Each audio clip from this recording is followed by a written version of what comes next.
Dizing ni December ni khat tuni sim ding room somlen ni aneu thumpan somlenga unaw ki na lungsim neun la khale khat ki za tak bol ding lam sang kidemun room somlen ni aneu som khat gwakin sem kein kamaya sol tunga ki koi lai butaw bup to zia ding lamla na lim khat ka ele koi chi sep ding chi le koi chi sep lo ding chi thu ki gal hi lim khata a kengol pi ki gi thi a sep zia ding theilowa atala jing ke mi khat jong kamu hi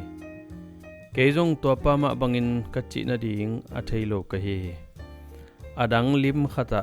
mi khatin to lai butaw bul to zia aman ala na lim a hi ko tegel ke kumin ka sep ko pu chiangin to lai butaw kabul theiwa lungdam na ka nga to ko hi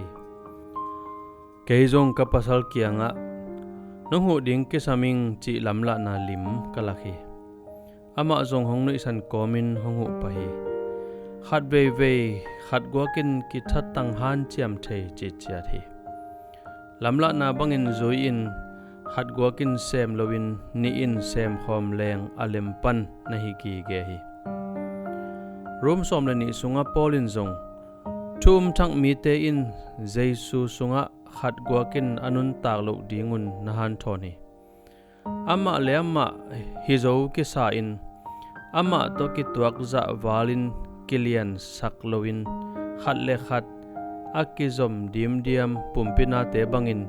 kihu ki pan pi chiat ding akitang sapna amu theina dingun na phok sakhi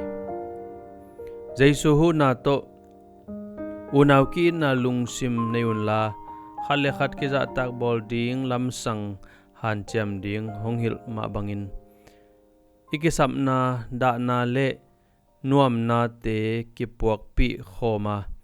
nun tak na izat khop ding pen athu pi ma a hi hi banghangin khat kuak nun tak ding ki han chiam hi ding hiam bangchi bangin mirang te to nanung ta khom ding hiam pasiano nisimin na kha sunga kinga in mirang te to anung ta khom ding in hangu ta in amen